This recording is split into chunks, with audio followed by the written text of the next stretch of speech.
Okay classes में आप सभी दोस्तों का एक बार फिर से स्वागत है।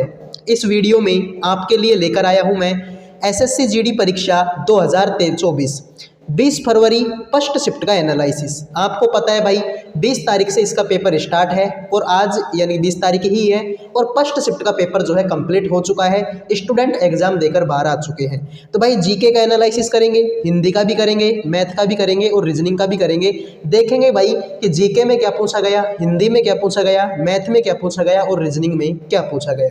साथ में भाई अगर आपको इसका पीडीएफ चाहिए तो मेरे भाई टेलीग्राम चैनल को ज्वाइन कर लीजिए, वहां पर मैं इसका पीडीएफ आपको प्रोवाइड करवा दूंगा। ठीक है, तो देखिए एक्स्ट्रा फैक्ट के साथ में करेंगे मेरे भाई। ठीक है, जैसे मेरी आदत है वैसे ही करेंगे एक्स्ट्रा फैक्ट के साथ में। अनुच्छेद नंबर 48 में क्या है, ये क्वेश्चन आज के पेपर में पूछा गया। तो मेरे भाई अनुच्छेद नंबर 48 में है कृषि एवं पशुपालन का संगठन। अब भाई ये तो आज पूछ लिया, अगली शिफ्टों में ये आपसे पूछे जा सकते हैं। जैसे कि 48A में क्या है, पर्यावरण संरक्षण। 49 में क्या है, राष्ट्रीय महत्व के स्मारकों का संरक्षण। अनुच्छेद नंबर 50 में क्या है, कार्यपालिका और न्यायपालिका का विभाजन। 51 में क्या है, अंतर्राष्ट्रीय शांति और सुरक्षा। 51A में क्या है, मौलिक कर्तव्य है। अनुच्छेद नंबर 45 में क्या है, अनिवार्य शिक्षा है। और अनुच्छेद नंबर 40 में क्या है, ग्राम पंचायत का गठन है। तो मेरे भाई सभी से रिक्वेस्ट है, ऐसी की ऐसी पीडीएफ मैं आपको टेलीग्राम चैनल पर डाल दूंगा, वहां से आप इसको ले लेना। एक बार वीडियो को लास्ट तक देख लीजिए। अगला देखो भाई, सिखों के 5वें गुरु का नाम क्या है, ये क्वेश्चन आज के पेपर में पूछा गया। तो सिखों के पूरे 10 गुरु हैं, सबको मैं यहाँ पर लिख के लेके आया हूँ। सिखों के 5वें गुरु का नाम है मेरे भाई गुरु अर्जुन देव। अब भाई पहला गुरु कौन है, गुरु नानक देव है। दूसरा अंगद देव है, जिन्होंने भाई गुरुमुखी लिपि चलाई थी। अगर आपसे पूछ ले कि गुरुमुखी लिपि का विकास किसने किया था, तो गुरुमुखी लिपि का विकास किया था अंगद देव ने। गुरु अमरदास, गुरु रामदास, गुरु अर्जुन देव, गुरु हरगोविंद, गुरु हरिराय, गुरु हरि कृष्णा, गुरु तेग बहादुर, गुरु गोविंद सिंह। ठीक है, गुरु गोविंद सिंह है मेरे भाई, ये है आपके 10वें और अंतिम गुरु। ठीक है, गुरु गोविंद सिंह है मेरे भाई 10वें गुरु है। ये बात भी आपको नोट करनी पड़ेगी, एग्जाम में आपसे पूछी जा सकती है। ठीक है, अगला देखिए भाई, नीति निर्देशक तत्व किस देश से लिए गए हैं, ये क्वेश्चन भी आज की शिफ्ट में आपसे पूछा गया। तो नीति निर्देशक तत्व लिए हैं कहाँ से, आयरलैंड से। अब अगली शिफ्ट में हो सकता है कि आपसे संविधान संशोधन पूछ ले, अनुच्छेद नंबर 368 में है और दक्षिण अफ्रीका से लिया गया है। मौलिक अधिकार 12 से 35 तक है, अनुच्छेद नंबर 12 से 35 तक मौलिक अधिकार है, अमेरिका से इनको लिया गया है। और मौलिक कर्तव्य अनुच्छेद नंबर 51A में है और रूस के संविधान से इनको लिया गया। तो नीति निर्देशक तत्व कहाँ से लिए हैं मेरे भाई, आयरलैंड से। अगला देखो मेरे भाई, बांखड़ा नांगल परियोजना किस राज्य में है, ये क्वेश्चन आज के पेपर में आपसे पूछा गया।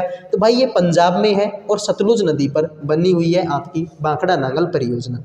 जूद का युद्ध कब हुआ था, तो भाई 1210 में हुआ था। कहीं कहीं पर आपको ऑप्शन में 1211 भी मिल सकता है, तो कन्फर्म मतलब कन्फ्यूज होने की कोई जरूरत नहीं है। 1211 या 1210 में आपका जूद का युद्ध हुआ था। सर ये कुछ युद्ध है और ये आपसे एग्जाम में पूछे जा सकते हैं। जैसे तराइन का पहला युद्ध 1191 में हुआ और दूसरा युद्ध 1192 में हुआ। तराइन का जो तीसरा युद्ध है वो 1215 में हुआ था। ठीक है, 1194 में आपका हुआ था मेरे भाई चंदावर का युद्ध। 1556 में हुआ था 1526 में हुआ था ये। ठीक है, 1526 में पानीपत का पहला युद्ध हुआ। 1556 में पानीपत का दूसरा युद्ध हुआ। 1761 में पानीपत का तीसरा युद्ध हुआ। 1527 में खानवा का युद्ध हुआ। 1528 में चंदेरी का युद्ध हुआ। 1529 में घाघरा का युद्ध हुआ। 1539 में चौसा का हुआ। 1565 में राक्षस तांगड़ी का हुआ और 1576 में हल्दी घाटी का युद्ध हुआ। ये कुछ ऐसे युद्ध हैं जो आपसे एग्जाम में पूछे जा सकते हैं। सभी को नोट कर लो भाई, एग्जाम में आपसे पूछे जा सकते हैं। ठीक है, तो प्रमुख युद्ध और सन ये भी पूछी जा सकती है। अगला युद्ध देखो, अगला क्वेश्चन है केरल के शास्त्रीय नृत्य कौन सा है। तो भाई केरल के शास्त्रीय नृत्य आपसे पूछ लिए। कथकली और मोहिनी अट्टम दोनों ही शास्त्रीय नृत्य हैं और दोनों ही कहाँ के हैं, केरल के। शास्त्रीय नृत्य और उनके कलाकार अगर एग्जाम में पूछ ले तो भाई यामिनी कृष्णमूर्ति, रुक्मणी देवी अरुंडेल, पदमजा सुब्रमण्यम और भी बहुत सारे कलाकार हैं, जैसे कि एस.के. सरोजा हो गया, नर्तकी नटराज हो गया, आर मथु कमल हो गया। सभी का संबंध किससे है भाई, भरतनाट्यम से। लच्छू महाराज, बिरजू महाराज, सितारा देवी, शोभना नारायण, दमयंती जोशी, कुमारी कमला, सबका संबंध किससे है मेरे भाई, कथक से है। रागिनी देवी, हेमा मालिनी, के कल्याणी अम्मा, इनका संबंध है भाई मोहिनीअट्टम से। कालीचरण पटनायक, सोनल मानसिंह, इंद्राणी रहमान, केलूचरण महापात्र, सुजाता महापात्र, सभी का संबंध किससे है भाई, ओडिसी नृत्य से है।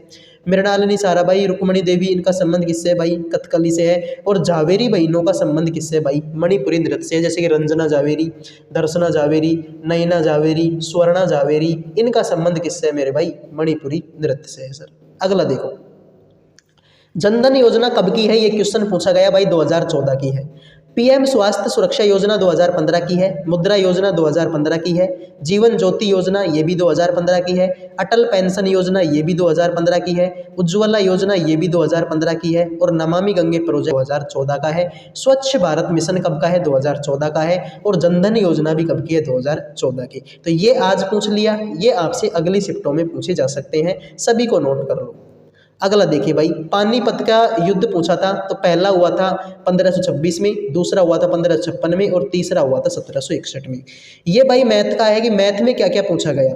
मैथ में भाई एचसीएफ और एलसीएम से 2 प्रश्न आए हैं। सरलीकरण यानी कि सिंप्लीफिकेशन से भी 2 प्रश्न आए हैं। औसत से 1 प्रश्न आया है। लाभ और हानि से 2 प्रश्न आए हैं। प्रतिशत से 1 प्रश्न आया। साधारण ब्याज से 1 प्रश्न आया। चक्रवृद्धि ब्याज से भी 1 प्रश्न आया है। समय और कार्य से 2 प्रश्न आए हैं। क्षेत्र मिति से आपका 1 प्रश्न आया है। ठीक है, ये आपका मैथ का है कि मैथ में क्या क्या पूछा गया। ठीक है, एचसीएफ एलसीएम से 2 प्रश्न, सरलीकरण से भी 2 प्रश्न, औसत से 1 प्रश्न, लाभ हानि से 2 प्रश्न, प्रतिशत से 1 प्रश्न, साधारण ब्याज से भी 1 प्रश्न, चक्रवर्ती ब्याज से भी 1 प्रश्न, समय और कार्य से 2 प्रश्न, क्षेत्र मिति से 1 प्रश्न। सभी को नोट कर लो भाई, ये आपके एग्जाम में आए हैं। हिंदी की अगर बात करें तो विलोम शब्द आए हैं भाई 3 प्रश्न तो विलोम शब्द के हैं। कमल का पर्यायवाची पूछा गया, जैसे कि जलज होता है, पंकज होता है। ठीक है, ये कमल के पर्यायवाची हैं। मुहावरों से क्वेश्चन आया गया, और लिंग, स्त्रीलिंग पुल्लिंग से भी क्वेश्चन आया है। एक आपके भाई शुद्ध वर्तनी से क्वेश्चन आया है। किससे मेरे भाई? शुद्ध वर्तनी से क्वेश्चन आया है। ये बात भी आपको नोट करनी है, ये आपके हिंदी में पूछा गया। गनाब के विकर्ण से क्वेश्चन आया है। और तराइन का प्रथम युद्ध पूछा था 1191 में। ठीक है, तो ये था भाई आज का एनालिसिस। मैंने आपको सब कुछ बता दिया कि जीके जीएस में क्या पूछा गया है, हिंदी में क्या पूछा गया है, रीजनिंग में क्या पूछा गया है। अगर आपको इसका पीडीएफ चाहिए तो मेरे भाई टेलीग्राम चैनल को ज्वाइन कर लीजिए, वहाँ पर जो है मैं इसका पीडीएफ आपके लिए अपलोड कर दूंगा। ठीक है, तो मिलते हैं भाई अगले वीडियो में। जय हिंद, जय भारत।